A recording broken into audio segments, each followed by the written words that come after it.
नमस्कार, स्वागत है आपका इंडिया न्यूज में। आपके साथ हूं मैं राजीव शर्मा, लेकर हाजिर हूं देश का सवाल। और देश का सवाल में आज बात उस नक्सली हमले की जिसने पूरे देश को इस वक्त खिलाया है, गुस्से से भर दिया है, आक्रोश की लहर पैदा कर दी है। यह गुस्सा हो भी क्यों ना, देश के 22 जवान जो इस दौरान शहीद हुए हैं। बीजापुर में हुए इस हमले के पीछे हिडमा नाम के नक्सली कमांडर का हाथ माना जा रहा है। इस हमले के बाद कई तरह के सवाल भी उठ रहे हैं। इन सवालों पर बात करने के लिए मेरे साथ एक बड़ा पैनल भी मौजूद रहेगा, उनसे भी चर्चा करेंगे। लेकिन उससे पहले हमले के बारे में सिलसिलेवार तरीके से आपको जानकारी भी दे दें। छत्तीसगढ़ के बीजापुर में नक्सली हमला हुआ जिसमें 22 जवान शहीद हो गए। नक्सली कमांडर हिडमा ने सुरक्षा बलों पर इस हमले की साजिश रची। हिडमा के खिलाफ ऑपरेशन में 2000 जवानों की टीम लगाई गई थी। जवानों की इसी टीम में से कुछ टीमों पर नक्सलियों ने हमला बोला। सुरक्षा बलों को नक्सलियों ने एक यू शेप की पहाड़ी के पास घेर लिया। नीचे मौजूद जवानों पर पहाड़ के ऊपर से नक्सलियों ने फायरिंग की। जवानों पर ग्रेनेड लॉन्चर और रॉकेट लॉन्चर तक से हमले किए गए। नक्सलियों ने अटैक के दौरान AK-47 और इंसास राइफल का भी खूब इस्तेमाल किया है। इस हमले के बाद ऑपरेशन को लेकर भी कुछ सवाल उठ रहे हैं, तो चलिए अब उनकी भी बात करते हैं। बीजापुर नक्सली हमला ऑपरेशनल प्लानिंग में नाकामी की ओर एक बड़ा इशारा करता है। 20 दिन पहले UAV की तस्वीरों से नक्सलियों की बड़ी मूवमेंट का पता चल गया था। 20 दिन पहले नक्सलियों की मौजूदगी की अगर जानकारी मिली तो फिर यह हमला इस पार्टी पर किस तरीके से हो गया? क्या इलाके में बड़े पैमाने पर अधिकारियों की मौजूदगी ने नक्सलियों को आगाह कर दिया या कोई सिग्नल दे दिया? ऑपरेशन से पहले इलाके में CRPF के पूर्व DGP और IG ऑपरेशंस लगातार मौजूद थे। नक्सलियों के खिलाफ एक ही तरह की रणनीति पर क्या इस ऑपरेशन को अंजाम दिया गया? UAV इनपुट के अलावा क्या कोई ह्यूमन इंटेलिजेंस भी इस ऑपरेशन के दौरान साथ लिए गए थे? ऑपरेशन में CRPF, STF, DRG जैसे ट्रेंड सुरक्षा बल शामिल थे, तो इतनी बड़ी तादाद में शहादत आखिर हुई कैसे? 700 जवानों को घेर कर नक्सलियों ने 3 घंटे तक गोलीबारी की। ये अपने आप में एक बड़ा सवाल है। 24 घंटे के बाद भी जवानों के शव लेने के लिए रेस्क्यू टीमें आखिर क्यों नहीं पहुंच पाई? और क्या उस इलाके में जहां पर यह पूरी घटना को अंजाम दिया गया है वहां पर अभी भी फोर्सेस के लिए माकूल हालात नहीं हैं? इस हमले को लेकर DG नक्सल ऑपरेशन अशोक जुनेजा ने क्या कहा है, आइए आपको सुनाते हैं।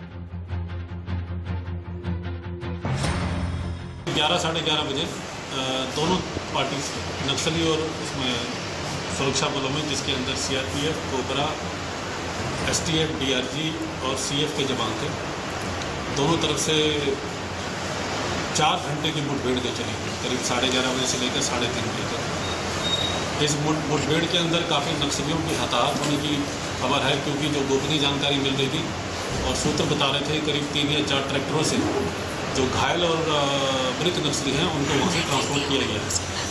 उनको अभी वॉच कर रहे हैं हम लोग। और सुरक्षा बलों की तरफ से हमारे कल 2 जवान शहीद जो हुए थे उनको मॉर्टर डिफेंस प्राप्त हो गए थे। और आज जो सुबह हमने अर्ली मॉर्निंग ऑपरेशन लॉन्च किया, रेस्क्यू ऑपरेशन, उसके अंदर ऐसा जानकारी मिल रही है कि जो 21 मिसिंग थे, जिसके अंदर कोबरा, STF और DRG के जवान थे, 21 में से बॉडी 20 की जो मॉर्टर डिफेंस है वो लोकेट हो गए हैं। अभी भारतीय वायुसेना और केंद्रीय एजेंसियों और CRPF के जो वरिष्ठ अधिकारी मौजूद हैं, सभी से समन्वय स्थापित करके उनके मॉर्टर डिफेंस को वहाँ से इवैक्यूएट कराया जा रहा है, फिर आगे की कार्रवाई होगी। टोटल अभी जो हमको मॉर्टर डिफेंस की जो जानकारी प्राप्त हो रही है पुलिस अधीक्षक और IG द्वारा, वो अभी तक 22 की संख्या है। सर, नक्सलियों ने क्या पहले से? गृहमंत्री अमित शाह ने बीजापुर हमले को लेकर गुस्सा जाहिर किया। उन्होंने कहा यह बलिदान व्यर्थ नहीं जाए। आंकड़े का सवाल है, मैं अभी कुछ कहना नहीं चाहता क्योंकि अभी सर्च ऑपरेशन चल रहा है, मगर दोनों ओर का नुकसान हुआ है। हमारे जवान शहीद हुए हैं। मैं उन सभी जवानों को श्रद्धांजलि भी देता हूं और उनके परिवारजनों को और देश को इतना विश्वास दिलाना चाहता हूं कि जवानों ने अपना खून जो देश के लिए बहाया है वो व्यर्थ नहीं जाएगा। हमारी लड़ाई और मजबूती के साथ और मक्कमता के साथ और तीव्रता के साथ इन नक्सलियों के खिलाफ चालू रहेगी और हम इसको परिणाम तक ले जाएंगे। धन्यवाद। बीजापुर हमले को लेकर अन्य राजनीतिक दलों की भी प्रतिक्रियाएं सामने आई हैं। क्या कुछ प्रतिक्रिया हैं वो भी सुनते हैं। जवान शहीद भी हुए हैं, कुछ जवान अभी मिसिंग है, उसकी सर्चिंग लगातार रेस्क्यू टीम लगी हुई है और लगभग 4 घंटे तक के लगातार फायरिंग हुई है और नक्सलियों को बड़ा नुकसान हुआ है। हमारे जवान भी शहीद हुए हैं, अभी मिसिंग हुए हैं, तो उसके बारे में पूरे आंकड़े अभी आने बाकी हैं। टीम निकली हुई है और मैं उनके परिवार के प्रति संवेदना व्यक्त करता हूं। साथ ही इनकी जो शहादत है वो बेकार नहीं जाएगी और पूरी ताकत के साथ लड़ेंगे। और जहां तक की बात नक्सलियों की है, वो अपने अस्तित्व की आखिरी लड़ाई लड़ रहे हैं। एक तरफ तो नक्सली समझौते की पेशकश करते हैं, सीज फायर की बात करते हैं, और दूसरी तरफ इस तरह की कायराना हरकत को अंजाम दे रहे हैं। साफ दिख रहा है कि बस्तर क्षेत्र में कानून व्यवस्था पूरी तरह से चरमरा गई है। नक्सलवाद एक बार फिर से चरम पर है। ऐसे में प्रदेश के मुख्यमंत्री को यहां रहना था। 10 दिनों में ये दूसरी घटना है, दूसरी बड़ी घटना है। बस्तर क्षेत्र में कानूनी व्यवस्था चरमरा चुकी है। बिना सोचे समझे अभियानों का ये परिणाम है कि नक्सलवाद फिर से अपने चरम पर पहुंच गया है। देखिए, छत्तीसगढ़ में एक समय से नक्सलवादी गतिविधियां तेज रही हैं। वहां पहले भी इस प्रकार की घटनाएं घटती रही हैं। मैं ये समझता हूं कि ये जो जवान शहीद हुए हैं उनको हम सबसे पहले हम उनको नमन करते हैं। उनका हम शहादत के लिए देश हमेशा एहसानमंद रहेगा, जनता रहेगी। मैं ये भी चाहता हूं कि सरकार शहीद हुए परिवारों को भरपूर मदद करे, उनके परिवारों को और जो उनके बच्चे हैं उनको काम देने का काम करे, और जो दोषी लोग हैं इस हिंसा के लिए उन पर सख्त कार्रवाई हो। वहीं बड़ी खबर यह है कि बीजापुर हमले को लेकर गृह मंत्री अमित शाह ने एक बड़ी मीटिंग की। बैठक में गृह सचिव के अलावा आईबी प्रमुख भी शामिल हुए। सीआरपीएफ के वरिष्ठ अधिकारी भी इस बैठक में मौजूद रहे। गृह मंत्री ने अपना गुस्सा जाहिर किया जब ये जानकारी उनको पश्चिम बंगाल में मिली। उसके बाद वो लौटे दिल्ली वापस। बड़ी बैठक हुई और इस बड़ी बैठक में तमाम बड़े अधिकारी गृह मंत्री के साथ शामिल रहे। जाहिर सी बात है, नक्सलवादियों की इस हरकत के बाद सरकार अब सबक सिखाने की तैयारी में है, लेकिन वो सबक किस तरीके से सिखाया जाएगा, वो क्या पैमाने होने चाहिए, वो किस तरीके से नक्सलवाद को काबू किया जाना चाहिए और इस हमले के जिम्मेदार लोगों को उनके अंजाम तक पहुंचाना चाहिए, इसके लिए तमाम वरिष्ठ अधिकारियों के साथ मंत्रणा कर रहे हैं गृह मंत्री। और हमारे साथ इस पूरे मामले पर चर्चा करने के लिए खास मेहमानों का पैनल इस वक्त जुड़ा हुआ है। सभी अपने अपने क्षेत्र के वरिष्ठ लोग हैं जो इस मामले पर हमें सही ज्ञान, सही जानकारी और आखिर ये क्यों हुआ और इससे निपटना कैसे चाहिए उस बारे में अपनी बेबाक राय रखेंगे। हमारे साथ जुड़ रहे हैं ब्रिगेडियर अनिल गुप्ता, प्रवक्ता भाजपा बीजेपी की तरफ से, हमारे पास अपना यहाँ पर मत रखेंगे। हमारे साथ विकास तिवारी साहब जुड़ेंगे जो कि प्रवक्ता कांग्रेस की तौर पर जुड़ेंगे। पीके मिश्रा साहब, पूर्व एडीजी बीएसएफ, हमारे साथ इस वक्त जुड़े हुए हैं, टीवी स्क्रीन पर आपको दिख रहे हैं।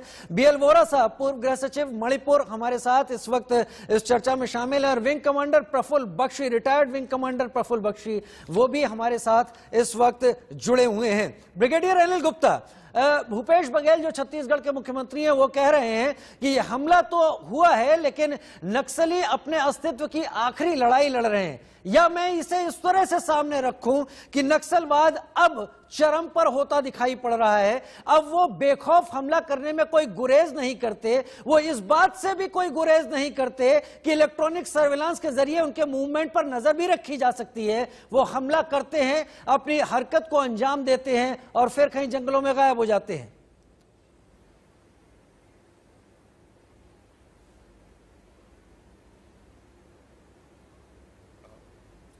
ब्रिगेडियर अनिल गुप्ता।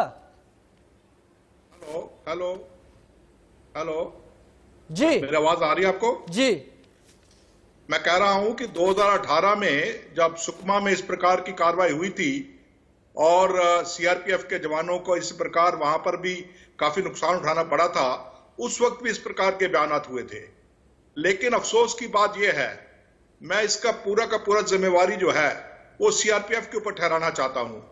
क्योंकि सीआरपीएफ ने ना तो अपनी ट्रेनिंग में और ना ही अपनी जो प्लानिंग है, ऑपरेशनल प्लानिंग और इंटेलिजेंस गैदरिंग, उसमें किसी प्रकार की इंप्रूवमेंट की है। वही इनकी जो प्रिडिक्टेबिलिटी है इनके ऑपरेशंस के अंदर, वही इनकी मार का कारण बनती है।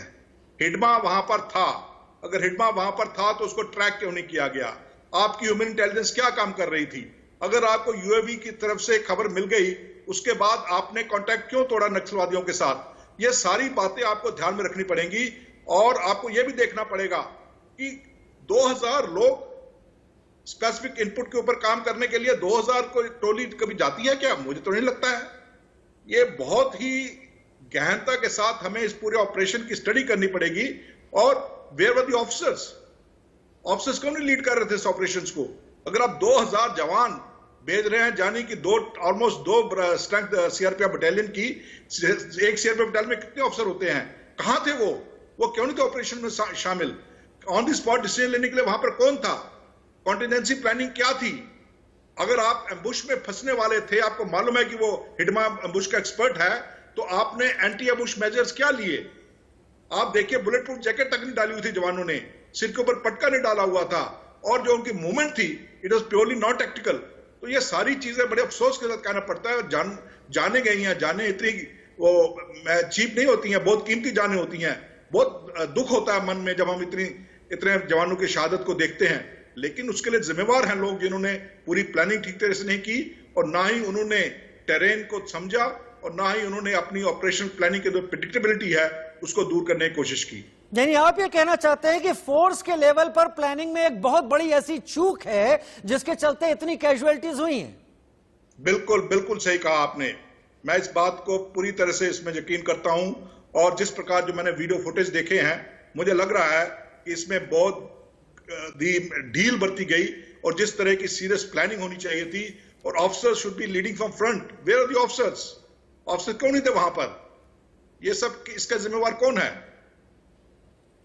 ठीक है, पीके मिश्रा साहब, पूर्व एडीजी बीएसएफ भी मेरे साथ इस वक्त जुड़े हुए हैं। पीके मिश्रा साहब, अगर मैं गलत नहीं हूं तो मुझे इस घटना से मिलती जुलती घटना 25 मई 2013 की याद आती है। जीरम घाटी की है, सुकमा की ये घटना है, और उसमें कांग्रेस की एक वहां की स्थानीय लीडरशिप को करीब करीब साफ कर दिया गया था। 32 लोग मारे गए थे, और वहां भी कुछ बहुत यही तरीका अपनाया गया था जिस तरीके की घटना अभी सामने आ रही है सुकमा से ही। ये वही बेल्ट है, ये वही इलाका है। इतनी आसानी से एक इंटरवल के तौर पर नक्सलवादी अपनी इतनी बड़ी घटना को अंजाम देते हैं। हम कहां पर चूक रहे हैं? ये पॉलिटिकल लेवल पर सपोर्ट की कमी है, या उस पूरे टेरेन को समझने में अभी भी हमारी फोर्सेस को बहुत काम करना बाकी है? देखिए राजीव जी, आपने जो बताया जीरम घाटी में जो इंसिडेंट हुआ जिसमें कर्मा जी का शहीद हुए थे जी, मैं जीरम घाटी उसी के दूसरे दिन जा गया हूं।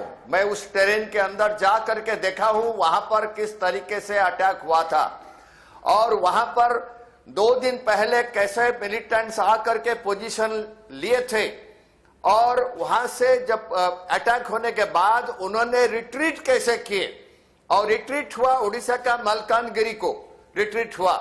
तो ओडिशा और छत्तीसगढ़ बॉर्डर जो है वो बिल्कुल ओपन था, उसमें कड़ी नजर नहीं रखा गया था, और ये जो है ये इंटेलिजेंस फेलियर था। इतने बड़े तादाद में जीरम घाटी में मिलिटेंट लेफ्ट विंग एक्सट्रीमिस्ट बैठे रहे 2 दिन एम्बुश करके, और वहां से 5 किलोमीटर दूरी पर कैंप था, कोई भी खबर नहीं था।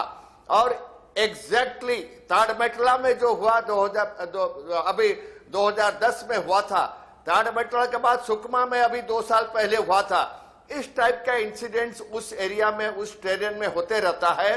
क्यों ये चीज ज्यादा छत्तीसगढ़ में हो रहा है? पहले एक चीज बताया, मैंने ये इस टेरेन को अच्छी तरह गया हूं, मैं वहां पैदल चला हूं, मैं सुकमा गया हूं, मैं कांकेर गया हूं, मैं छत्तीसगढ़ का सभी जगह गया हूं, और मैं क्लियरली बता सकता हूं कि इसमें ऑपरेशनल लैप्सेस बहुत होता है। गवर्नमेंट के तौर पर गवर्नमेंट आर्मी और एयरफोर्स का हर एक चीज फोर्स को देना चाहता है, जहां पर जो ऑपरेशन है उन फोर्स को सुविधा देने के लिए तैयार है, लेकिन इतने ज्यादा ड्रोन्स होने के बावजूद, हेलीकॉप्टर्स होने के बावजूद, इंटेलिजेंस यहां पर था, इंटेलिजेंस रहने के बावजूद जब आपने जा रहे हैं इतने बड़े तादाद में फोर्स में हेडमा ग्रुप को फेस करने के लिए, तो ये चूक नहीं होना चाहिए था। और दूसरा है, 4 टाइप का फोर्स गए हैं, उसमें सीआरपीएफ गया है, कोबरा गए हैं, डीआरजी गया है और एसटीएफ गया है। ये चार तरीके का फोर्स गए हैं। कमांड कंट्रोल में प्रॉब्लम है और वहां पर जो है सीनियर अफसर, अगर 2000 का ट्रूप्स गए हैं उसमें कम से कम एक आईजी लेवल और डीआईजी लेवल का कमांडर जाना चाहिए था उसको लीड करने के लिए, लेकिन वहां कमांडेंट लेवल का ऑफिसर भी नहीं है। इसको पूरा नीचे लेवल में छोड़ दिया गया जहां पर भी डिसीजन नहीं लिया गया। उसके बाद मैं बताना चाहता हूं कि रिजर्व, इसका प्लानिंग में रिजर्व ट्रूप्स नहीं लिखा गया, एवैक्यूएशन ऑफ कैजुअलिटीज के बारे में सोचा नहीं गया और इसको इसी तरीके से फोर्स को रिजर्व ट्रूप्स नहीं रखे गए। एवैक्यूएशन कैसे होगा? आप कह रहे हैं वो नहीं, वो तमाम चीजें नहीं हुई। मैं आपके पास आऊंगा क्योंकि आप बहुत डिटेल में बात कर रहे हैं। छत्तीसगढ़ के उन कुछ हिस्सों को मैंने भी देखा है और उन टेरेन को मैंने भी देखा है, वहां पर पुलिस कैसे काम करती है वो मैंने भी समझा है। दंतेवाड़ा और बस्तर के उस इलाके में मैं भी गया हूं। मैं अभी विकास तिवारी साहब मेरे साथ, प्रवक्ता कांग्रेस भी इस वक्त जुड़ गए हैं, मैं उनका रुख करना चाहूंगा। विकास तिवारी साहब, ये घटना वाकई निंदनीय है, लेकिन हम केवल निंदा ही करते रहेंगे या छत्तीसगढ़ आसपास के इलाकों में जहां नक्सलवादियों ने अपना डेरा जमा लिया है, जब चाहे किसी ड्रैकुला की तरह खून पीने के लिए कभी भी कहीं से प्रकट हो जाते हैं, क्या सीधी साफ तौर पर निर्णायक लड़ाई का वक्त आ नहीं गया है? क्या तमाम राजनीतिक दलों को एक मत होकर अब उतर जाना चाहिए नक्सलियों के खिलाफ? देखिए, बहुत निंदनीय घटना है और कांग्रेस जवान अपना श्रद्धा सुमन छत्तीसगढ़ राज्य में एक दुख का लहर की शहादत पर आंसू नहीं बहा। कांग्रेस पार्टी ने लोगों को पार्टी में क्या है, आला नेताओं को और लगातार तो कांग्रेस सरकार के मुख्यमंत्री लगातार प्रधानमंत्री जी से मंत्री अमित शाह बात करके हुए हैं और कह सकता हूं कि जिस प्रकार मान में जो जवानों ने हमला बोला और ये शहादत मिला, ये तौर पर ये बच्चों को पकड़ करने की बात है और आप नहीं कह रहे हैं। ठीक है विकास तिवारी साहब, ठीक है विकास तिवारी साहब, मैं चाहता था कि अभी हम एकजुट होकर कम से कम कहें तो कि ये जघन्य वारदात है, हम सीधे कहें ना खत्म करना है, लेकिन जगदलपुर के आईजी अभी कुछ कह रहे हैं। एक मिनट सुन लेते हैं क्या कह रहे हैं।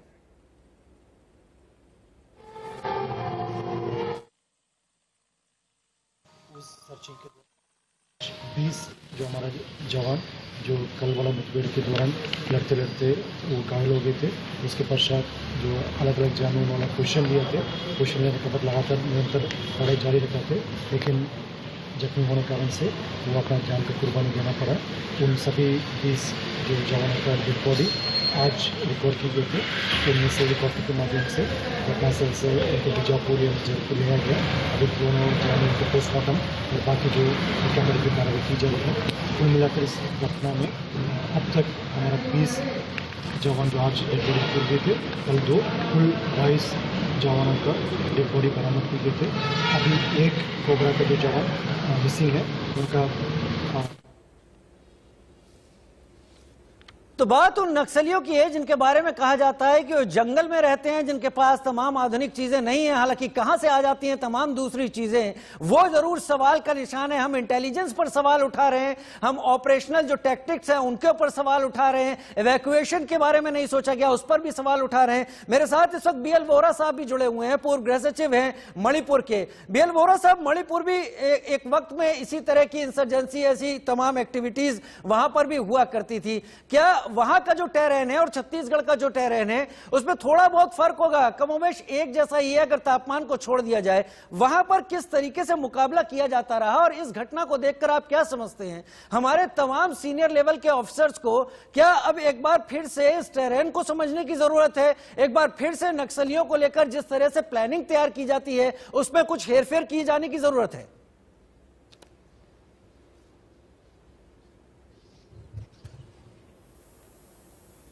अलग अलग फीचर्स होते हैं, छत्तीसगढ़ में अलग हैं, उधर अलग हैं। लेकिन यहाँ सबसे पहले तो मैं ये कहना चाहूँगा कि ये सीआरपी को दोष देना हर मामले में, तो उनकी इंटेलिजेंस नहीं थी, उनकी प्लानिंग नहीं थी, उनके अफसर नहीं थे, ये गलत है।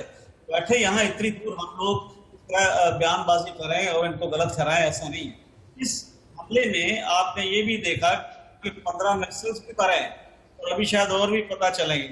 4 घंटे फायरिंग चली है, काफी मुकाबला हुआ है और वहाँ सीआरपी इतने सालों से है, बड़ा तजर्बा है। हाँ, चूक हो सकती है, मैं ऐसा नहीं कह रहा कि चूक नहीं हुई होगी, लेकिन उसके लिए इंक्वायरी हो, पता चले कि कहाँ कमी हुई, कहाँ नहीं हुई। इस तरह की बयानबाजी मैं समझता हूँ गलत है। बड़ा अच्छा काम करते हैं, बड़ा अच्छा की बात है, इसमें चूक जरूर थोड़ी बहुत हुई है, उसकी इंक्वायरी होनी चाहिए। ये तो नंबर। ये इशू जो है पिछले 50 साल से चला आ रहा है, ऐसा तो नहीं कि आज का है। कई बार जब कानून सुन्याल जब खत्म हुआ 72 में, तो कहा गया कि सब ये खत्म हो गया, नहीं हुआ। PWG बनी, नहीं हुआ। मर्जर हो गया, CPI माओइस्ट हो गए, तो नहीं हुआ। तो ये कभी कभी अपना सर जो है उठाते रहते हैं। सवाल ये है कि इसको जड़ से खत्म करने के लिए देखिए, पुलिस का और आर्मी का क्या काम है, वायलेंस के लेवल को कम करना। लेकिन मसला जो हल करना, मसला क्या है, सोशो इकोनॉमिक इश्यूज में आप भी जानते हैं, ट्राइबल्स हैं, लैंड राइट्स हैं, फॉरेस्ट राइट्स हैं, इकोनॉमिक डेवलपमेंट है, इंफ्रास्ट्रक्चर है, स्कूल है, हॉस्पिटल है, ये सारे इश्यूज जो हैं, एक ये जब तक जड़ से नहीं मिटाए जाए। और पीस टॉक्स 2 बार इनको ऑफर की गई और इन्होंने मना कर दिया। इन्होंने कहा हम हथियार नहीं डालेंगे, आप हथियार डाल दो। उन्होंने भारत सरकार से कहा चलो बातचीत हो, डेवलपमेंट हो।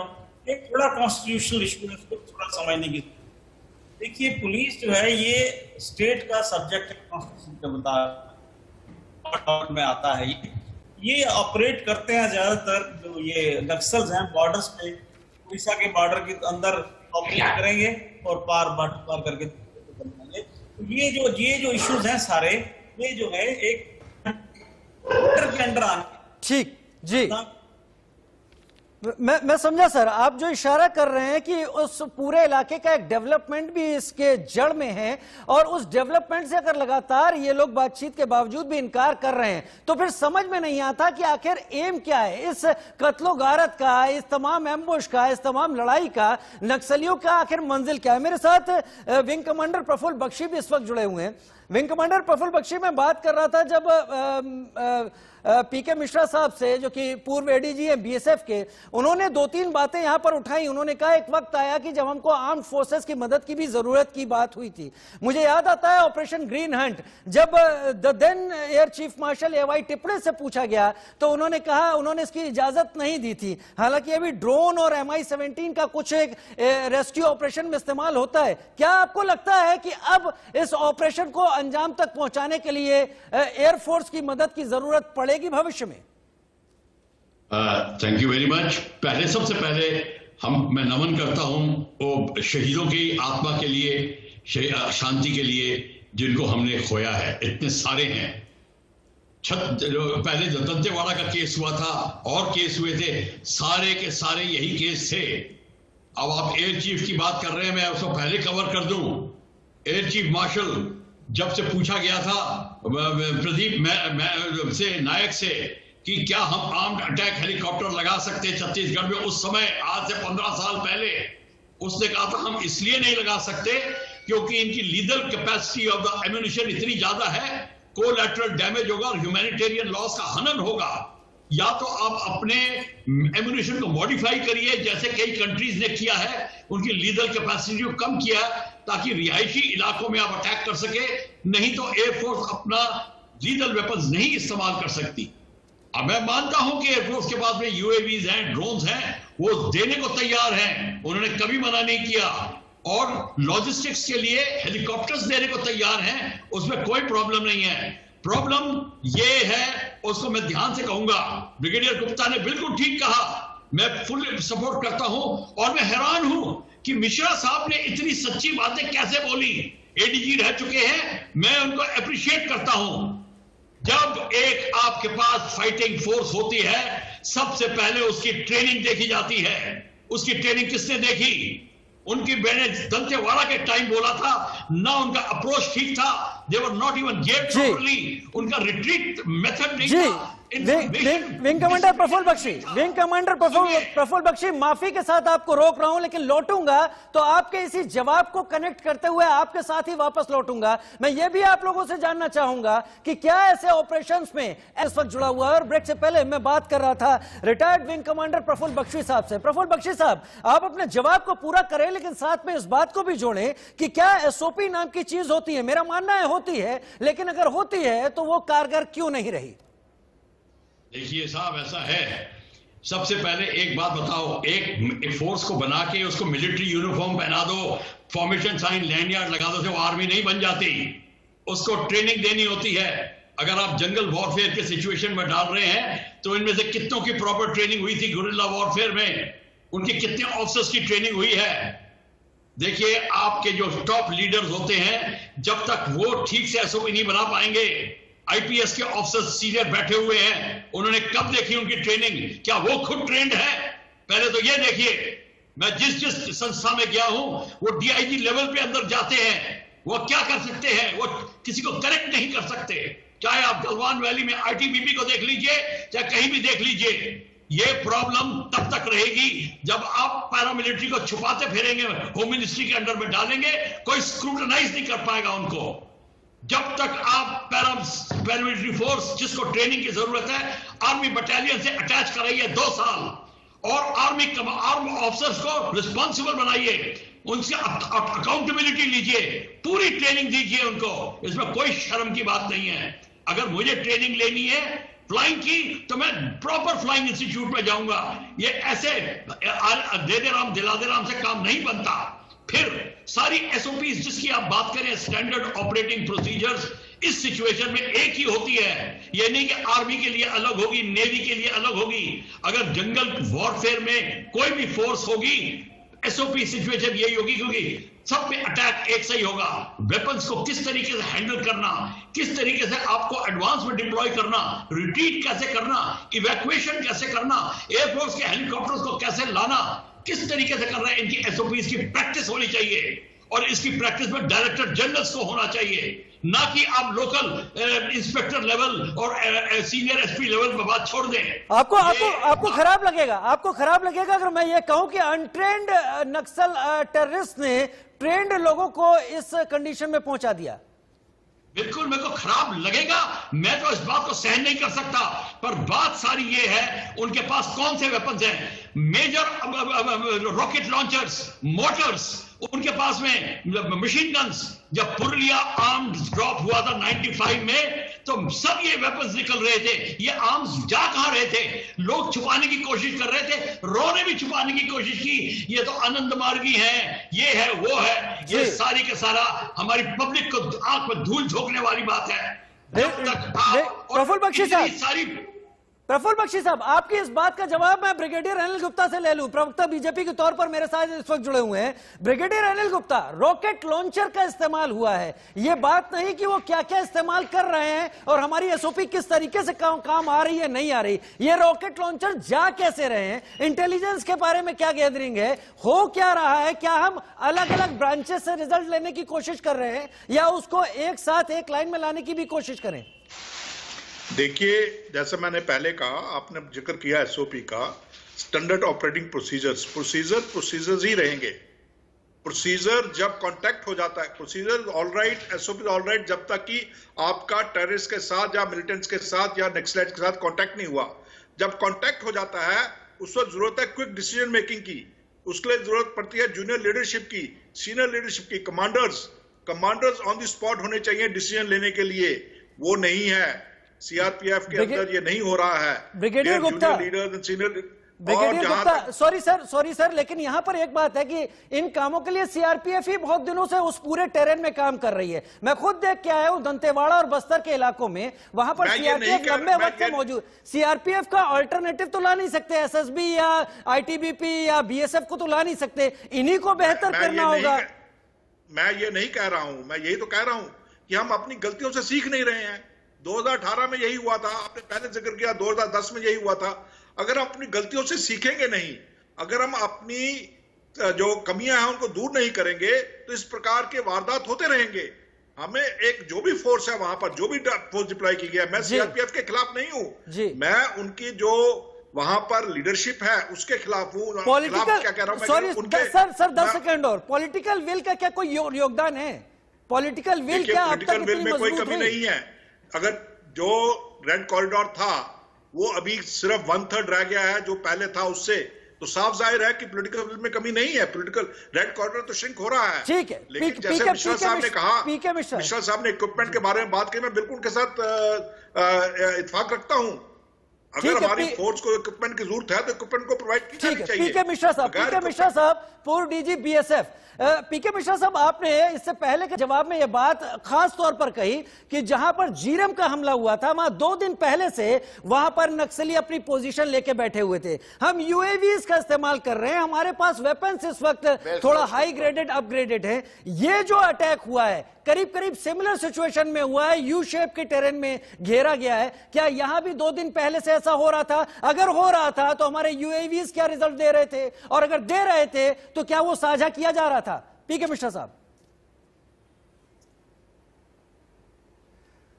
बिल्कुल आपने सही बात, सही क्वेश्चन मेरे को पूछे।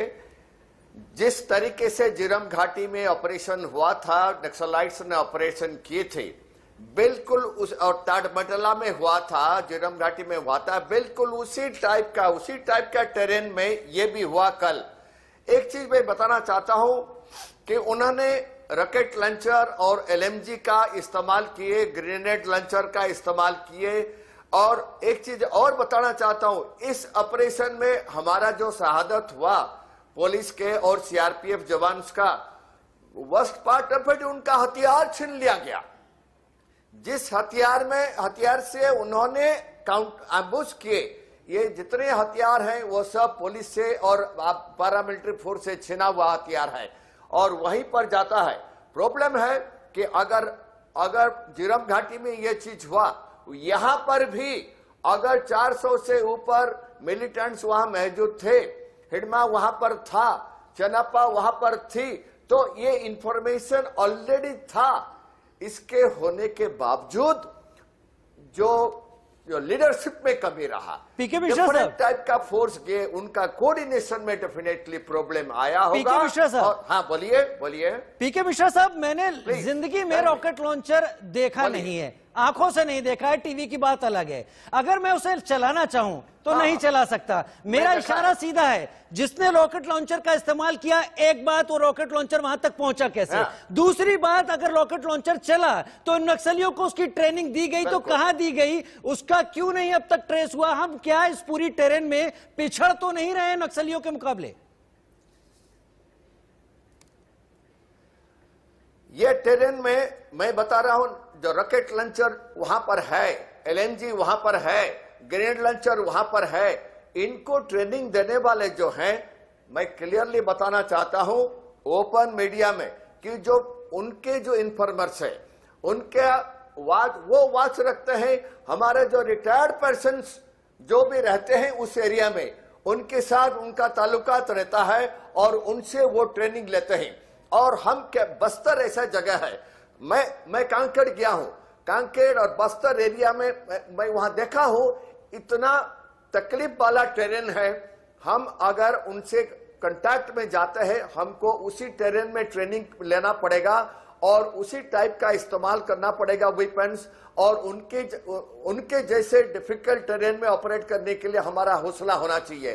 प्रॉब्लम है कि आर्मी का एक कांकेर में ट्रेनिंग इंस्टीट्यूशन है और वो ट्रेनिंग देते भी है, और ये बहुत अच्छा है कि आर्मी ने वहां पर काफी सीआरपीएफ और बीएसएफ पैरामिलिट्री फोर्सेस को ट्रेनिंग दिया है। प्रॉब्लम है जो ट्रेन्ड पर्सनल है वो वीवीआईपी ड्यूटी में चले जाते हैं। प्रॉब्लम एक और है, जो वहां पर हायर लेवल का कमांडर जिनको ऑपरेशन लीड करना है, वो ट्रेनिंग में नहीं जाते हैं। ट्रेनिंग आपको सिर्फ डीएसपी लेवल का नीचे दिया जाता है। ये देश अजीब है, ये देश वाकई अजीब है। बच्चों को पढ़ाने वाले शिक्षक जिस देश में तमाम दूसरी सरकारी ड्यूटियों में लगा दिए जाए, जो ट्रेंड सिपाही है उसे किसी और ड्यूटी में भेज दिया जाए, तो कैसे चलेगा? बिल्कुल। और इसमें एक चीज और बताना चाहता हूं कि अगर यूएवी था और उसमें ड्रोन्स में भी थे, तो हम वहां से इंफॉर्मेशन क्यों नहीं लाए? कम्युनिकेशन कट ऑफ क्यों हुआ? कम्युनिकेशन हमारा ग्राउंड टू एयर कम्युनिकेशन नहीं था। ठीक है, ground to reserve office, reserve personnel के साथ बीएल वोरा, ठीक है, बीएल वोरा 24 घंटे में नहीं हो सकता। आ रहा हूँ विंग कमांडर बख्शी आ रहा हूँ आपके पास। बीएल वोरा साहब जुड़े हुए मेरे साथ। जी जी बोलना चाहता हूँ। जी बोलिए बख्शी साहब, बोलिए। नहीं, मैं ब्रिगेडियर गुप्ता बोल रहा हूँ। मैं गुप्ता बोल रहा हूँ। गुप्ता साहब मैं बोल रहा हूँ। आपने जिक्र किया रॉकेट लॉन्चर का। जी जी, देखिए, रॉकेट लॉन्चर कोई बड़ी वेपन नहीं है, ये प्लाटून लेवल वेपन है इन्फेंट्री की। 2.5 से 3 किलो इसका वजन होता है। सबसे सिंपल वेपन है चलाने की। एक ट्यूब होती है जिसमें पीछे में रॉकेट डाल दिया। ये खासकर 80% रोड में।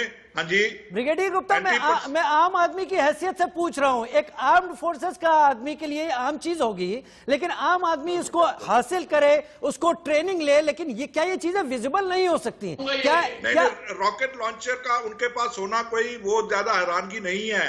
ना ही रॉकेट लॉन्चर आसानी से मिल जाता है, और साथ ही साथ रॉकेट लॉन्चर को चलाना भी कोई मुश्किल बात नहीं है, इसलिए उसमें कोई हैरानी की बात नहीं है। मैं आपको यही कहना चाहता हूं।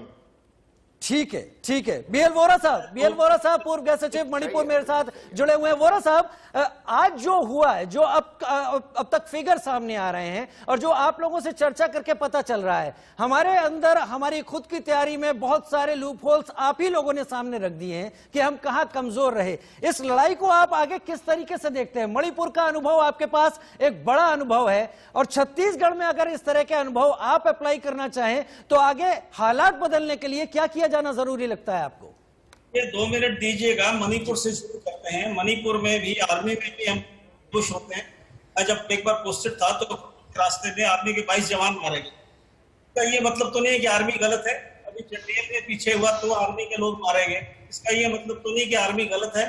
सारा दोष जहाँ पे आप लोग सीआरपी के माथे मर रहे हैं, ये गलत है बिल्कुल। सीआरपी की ट्रेनिंग अच्छे से होती है, लीडरशिप की कमी नहीं, इक्विपमेंट की कमी नहीं, ट्रेनिंग की कमी नहीं। आप ये मत भूलिए, सीआरपी वहां इतने सालों से है और लेवल ऑफ वायलेंस काफी कम हुआ है।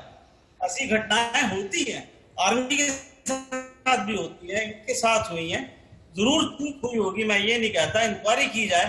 पर ये कहना कि सारा कुछ ही गलत है, हर चीज गलत है, एसओपी गलत है, आर्मी की गलत होगा, कहना चाहिए। और ये आप मत भूलिए कि नक्सल्स भी मरे हैं, 15-20 नक्सल भी मरे हैं, उसकी कोई बात हुई थी नहीं इतनी देर से। 4 घंटे इन्होंने फायरिंग की है उनके साथ, तो ये कैसे हो गया? और ये कहना कि इनको मालूम नहीं, उनके पास रॉकेट लॉन्चर है, हथियार है, सब मालूम है। इंटेलिजेंस ब्यूरो के पास पूरी इंफॉर्मेशन है, इसके पास पूरी इंफॉर्मेशन है, हर तरह की इंटेलिजेंस अवेलेबल है। अब ये होता है, ऐसे टेरेन्स में ऐसे इश्यूज होते हैं, स्पेशली जब लोकल पब्लिक उनकी तरफ है। सारी लोकल पब्लिक क्यों है?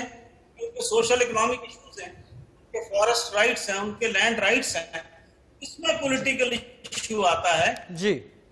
सेंट्रल ये स्टेट सब्जेक्ट है, पुलिस की सरकार है, यहाँ बीजेपी की है, पहले उल्टा होता था, इसलिए पॉलिटिकल इश्यूज भी हैं, कॉन्स्टिट्यूशनल इश्यूज भी हैं, तो इसको, और पीस टॉक्स की भी बात हुई, तो ये सारा जब तक सब बैठ के कॉमन पर्पस के साथ नहीं करेंगे, ये मसला हल होगा नहीं। 50 साल से चला आ रहा है, तब तक शायद ऐसी और घटनाएं भी हो सकती हैं, हम उसका भी अंदाजा लगा सकते हैं। आप क्या कहना चाह रहे हैं प्रफुल्ल बख्शी साहब? प्रफुल्ल बख्शी साहब, आर्मी में भी मैं can I add one point? पीके मिश्रा साहब, प्रफुल्ल बख्शी साहब, I'm speaking. या प्रफुल्ल बख्शी साहब, पूछिए जी। प्रफुल्ल बख्शी साहब, आप कितना सहमत है बीएल वोरा साहब से? देखिए, मैं बीएल वोरा साहब की मैं बात मानता हूं कि और जगह भी ये इंसिडेंट हुए हैं, पर एकदम से उसका पूरी इन्वेस्टिगेशन हुई है और रिपीट नहीं होता जाता। ये सीआरपीएफ के साथ रिपीट होता जा रहा है। इनमें सीआरपीएफ जवान की कोई गलती नहीं है, उनकी जो मिडिल लेवल तक की ट्रेनिंग बिल्कुल ठीक है, पर लीडरशिप की जरूरत है। और दूसरी एसओपीज, उनकी ट्रेनिंग, उनकी एक्सरसाइजेस वो बड़ी जरूरी है। मैं इस बात से भी सहमत हूं कि जो ट्रेंड पर्सनल होते हैं उनको डिप्लॉय नहीं किया जाता, जो ट्रेंड कमांडर्स आते हैं उनको कहीं और ड्यूटीज में लगा दिया जाता है। Too much of politicisation. जब तक पैरामिलिट्री फोर्स को आप पॉलिटिकल होल्ड से बाहर नहीं निकालेंगे, बख्शी साहब, सॉल्यूशन क्या हो सकता है आपके मुताबिक? आपके मुताबिक सॉल्यूशन क्या हो सकता है इस तरह के इंसिडेंट को जवाब देने का? आप उनको निकालिए होम मिनिस्ट्री से और डायरेक्टली अंडर डिफेंस मिनिस्ट्री रखिए। ये डिफेंस फोर्स है, ये प्रोटेक्शन फोर्स है, ना कि ये पुलिस फोर्स है। ये पूरा का पूरा धोखाधड़ी बंद होनी चाहिए, ये तब बात बनेगी। ये नहीं तो आप धोखा देते रहेंगे एक दूसरे को। और क्यों होम मिनिस्ट्री के अंडर में, वो भी मैं रीजन बता दूंगा, पर वो बड़ा एम्बैरेसिंग होगा, इसलिए मैं उसको मैं चुप रहूंगा इस समय। ठीक है, आप चुप रहेंगे। पीके मिश्रा साहब ऐड करें, आप मुझसे कह रहे थे उस वक्त।